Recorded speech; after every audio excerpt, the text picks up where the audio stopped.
आपका 8वीं का हिंदी का पेपर है। आज से 8वीं की परीक्षा शुरू हो रही है। तो 8वीं के हिंदी के पेपर की तैयारी करने के लिए अभी आपके पास बहुत समय है। बहुत समय तो नहीं है, लेकिन फिर भी आप इन प्रश्नों के उत्तरों को आसानी से पढ़ सकते हैं। मैंने कुछ इम्पोर्टेंट क्वेश्चन निकाले हैं जो कि आपके परीक्षा में आने की संभावनाएं बहुत बहुत ज़्यादा है। उन प्रश्नों को आप एक एक करके यहाँ पर देख लीजिए और इनके उत्तर भी आप याद कर लीजिए, एक बार पढ़ लीजिए। छोटे छोटे प्रश्न हैं। जैसे पहला प्रश्न मैंने निकाला है कि श्री कृष्ण ने महाभारत में सर्वोत्तम काम क्या किया। एक प्रश्न निकाला, वीर जन्य का पुरस्कार किसे मिला। परलोक के संबंध में मुक्तानंद जी की क्या धारणा है। सूर के मन को सुख कहाँ प्राप्त होता है। पांचवा प्रश्न एक और ये है कि मीरा की भक्ति पर अपने विचार प्रकट कीजिए। नर्मदा नदी के प्राकृतिक सौंदर्य का वर्णन अपने शब्दों में कीजिए। सातवां प्रश्न एक और निकाला, आर्यभट्ट ने सूर्य ग्रहण और चंद्र ग्रहण के विषय में क्या विचार व्यक्त किए। आठवां प्रश्न, ज्ञान विज्ञान के क्षेत्र में संसार को प्राचीन भारत की क्या देन है।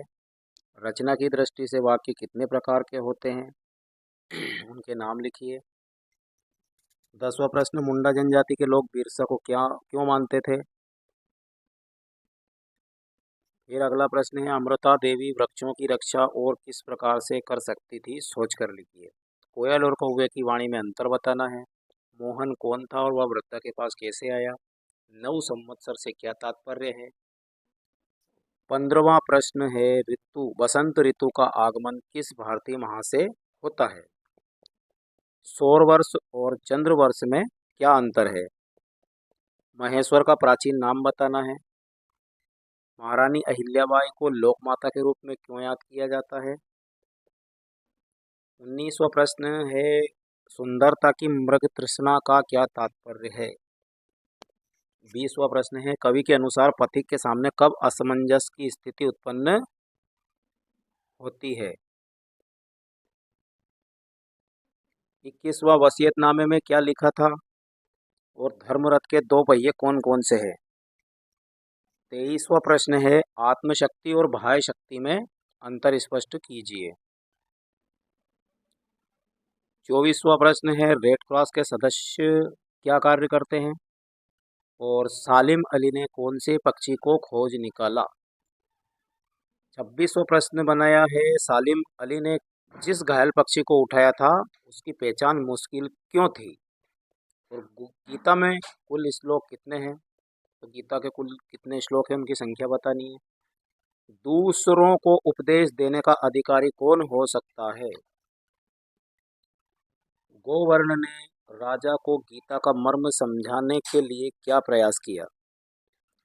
डॉक्टर गोर को सर की उपाधि से किसने विभूषित किया है और सागर विश्वविद्यालय की स्थापना कब, क्यों और किसने की थी। महर्षि परशुराम ने किस किस को शस्त्र विद्या सिखाई थी। शस्त्र और शास्त्र का ज्ञान का समन्वय क्यों आवश्यक है। धर्मरथ के 4 घोड़े कौन कौन से हैं। गुड़ी पड़वा किस उपलक्ष्य में तथा किस प्रकार मनाया जाता है। 36वां प्रश्न, दोहा चौपाई छंद की परिभाषा उदाहरण सहित आपको कर लेना है। उपमा और यमक अलंकार की परिभाषा उदाहरण सहित। अर्थ के आधार पर वाक्य कितने प्रकार के होते हैं। संधि और समास की परिभाषा और रस के प्रमुख अंग तथा सभी रसों के स्थायी भाव। ये 40 प्रश्न आप कम से कम कर लीजिए। इनमें अधिकांश प्रश्न आपके एग्जाम में आने के बहुत अधिक चांस है। एक छंद और है, कुंडलिया छंद। कुंडलिया छंद ये दोहा प्लस रोला से मिलकर मिलकर बनता है। दोहा प्लस रोला से मिलकर बनता है। इसको भी पूछ सकते हैं आपसे कि ये छंद किन 2 छंदों से मिलकर बनता है। तो सभी को परीक्षा की बहुत बहुत अग्रिम शुभकामनाएं। इन प्रश्नों को आप कम से कम याद करके जाएं। इनमें अधिकांश प्रश्न आपको परीक्षा में देखने को मिल सकते हैं। बहुत बहुत धन्यवाद।